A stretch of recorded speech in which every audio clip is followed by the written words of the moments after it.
तर शेतकरी मित्रांनो नमस्कार. सध्या आपण दिग्रस येथील विद्यासागर सरांच्या शेतामध्ये आलेला आहे. एक एज्युकेटेड फार्मर जे की यवतमाळ जिल्ह्यात नवीन प्रयोग ते दरवर्षी करत असतात. मागच्या वर्षी आपण सरांच्या शेतातील पंचगंगा जी हे आहे ना तूर तर त्याचा व्हिडिओ मित्रांनो टाकला होता. त्याला आपण भरघोस असा सपोर्ट केला आणि सरांनी यावर्षी जे आहे एक नवीन सघन पद्धती डेव्हलप केलेली आहे. तर दरवर्षी सर काही ना काहीतरी नवीन आपल्याला एक जे आहे तर नवीन काहीतरी एक आश्चर्याचा म्हणजे धक्का तो असतो. 2-3 वर्षात काही ना काही सर नवीन करतात. तर सर सांगा आता ही पद्धत आपण का निवडली आहे? आता ही जी पद्धत आहे सघन पद्धत, तर हिच्यामध्ये आपण जे झाडांची संख्या आहे ती आपण मोठ्या प्रमाणात वाढवलेली आहे. मागच्या वर्षी आपण 4x2 केली होती, म्हणजे कसं अंतर जास्त सोडलं होतं. यावर्षी आपण झाडाची संख्या वाढवून आणि जे समजा आपण म्हणतो की मग कापसाला बोंड लागतात तर त्याची संख्या जरी कमी असली तर आपण झाडांची संख्या इथे वाढवलेली आहे. याचे कारण म्हणजे काय, आता जे समजा वातावरण आहे तर आता यावर्षी पावसाचं जे आहे प्रमाण ते कमी असल्यामुळं आपण झाडांची संख्या वाढवली आणि त्याच्यामुळे आपण कापसाचं उत्पादन जास्त घेऊ शकतो. याचे बेनिफिट खूप सारे आहे. पहिलं बेनिफिट म्हणजे काय की याला आपल्याला जे काही खत असतं ते आपल्याला कमी द्यावं लागतं. म्हणजे आपण जे 3-4 डोस द्यायचं ते फक्त 2-3 डोस द्यायचे आपल्याला, आणि म्हणजे याची वाढ जास्त होऊ द्यायची. याची जास्तीत जास्त वाढ फक्त आपल्याला याची फक्त माझ्या कमरी इतकं मला होऊ द्यायची आहे. म्हणजे आपण याला एक तर 2 प्रकार आपण याची वाढ समजा आपण थांबवू शकतो. एक तर आपण याचा समजा वाढोदक मारून किंवा मग याचे जे समजा मोनोपोडी असतात तो कट करून आपण याची वाढ रोखू शकतो. म्हणजे याची झाडांची दाटणी होणार नाही. म्हणजे विशेष काळजी आपल्याला फक्त तिथे घ्यायची आहे. आणि दाटणी जर झाली नाही तर आपलं जे काय कीड वगैरे असते तर त्याचा सुद्धा प्रादुर्भाव जास्त होणार नाही. म्हणजे याच्यामध्ये आपली समजा फवारणी बचत होऊ शकते, नंतर खताची बचत होऊ शकते आणि उत्पन्नात सुद्धा जास्त वाढ होऊ शकते. त्यामुळे आपण ही पद्धत यावर्षी निवडली. बरं सर, आता जी आहे आपली पराठी मला बऱ्याच ठिकाणी आता बघा इथे पात्या आणि 1-2 फुलं पण लागलेली आहे. हो पात्यावर आहे आणि 3x1.5 हे अंतर आहे. याला डवऱ्याचे किती फेर झाले मग? आता डवऱ्याचे 2 फेर झाले. 2 फेर झाले. आणि आपली जी आहे तर टोकन कधी केलं होतं आपण, कधी लावली होती? 5 जूनला. 5 जूनला. मित्रांनो, विदर्भामध्ये जो आपला यवतमाळ जिल्हा आहे पांढऱ्या सोन्याचा जिल्हा म्हणून प्रसिद्ध आहे.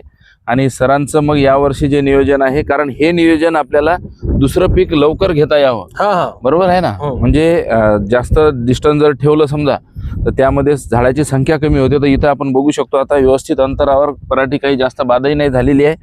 आणि आता याला नंतर मग तुम्ही जे आहे तर मग याचं हाईट कमीत कमी राहील आणि बोंड्याची संख्या जास्तीत जास्त राहील, जेणेकरून आपला माल लवकर तो परिपक्व होईल. आणि मग पुढचं जे पीक आहे आपल्याला, बरोबर आहे, म्हणजे गहू असेल किंवा चना असेल तर तो घेण्यासाठी एक उत्तम मार्ग.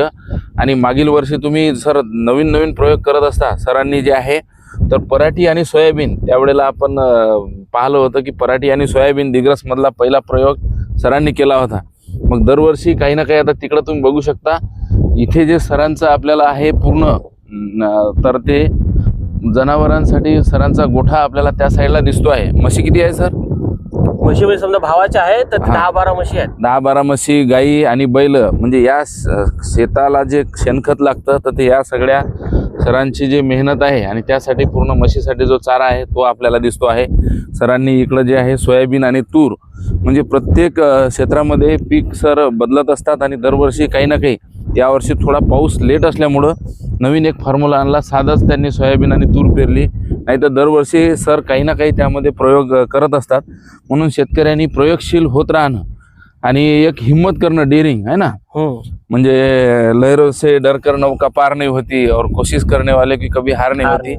तर अशातला हे शेतीचं नियोजन आहे. आज बघू शकतो आपण पराठी पण छान आलेली आहे. सर काय ॲव्हरेज येईल अशा पद्धतीनं? हे पहिलंच वर्ष आहे आपलं? हो, कमीत कमी साधारण आपण जर समजा प्रत्येक झाड जर समजा 25 बोंड जरी आले कमीत कमी आपल्याला 10चा ॲव्हरेज येऊ शकतो. 10चा ॲव्हरेज आहे ना? 10चा ॲव्हरेज म्हणजे मिनिमम येऊ शकतो. आणि मग पुन्हा याच्यामध्ये काही तण नियंत्रणासाठी आपल्याला आपण समजा आता 3x1.5 घेतल्यामुळे याचे आडवा फेर झालेला आहे.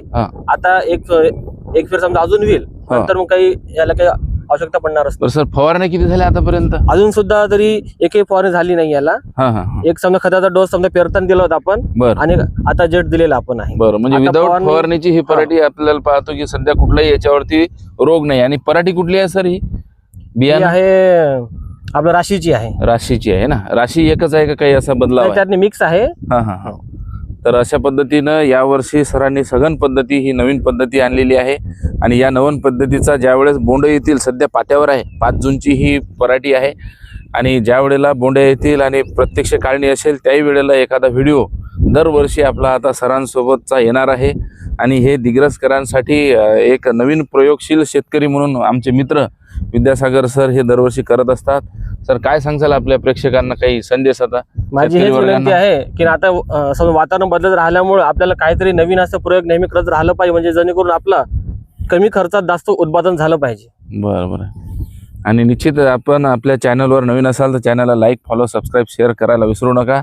आणि नवीन पुढच्या वर्षी म्हणजे याही वर्षी आता एकदा ज्या वेळेला पराठीला किती बोंड्या येतात तर त्यानुसार कमी संख्या असून जास्त म्हणजे या 2 याच्यामध्ये समजा 50 बोंड लागले आहे ना, तर त्यापेक्षा मग 3 याला समजा सरासरी 30ही लागले समजा तर ॲव्हरेज मध्ये आता ह्या वर्षी नवीन पद्धत, कारण पुन्हा दुसरं पीक घ्यायचं आहे, हे सरांचं नियोजन आहे. भेटूया पुढील व्हिडिओमध्ये मित्रांनो, तोपर्यंत धन्यवाद.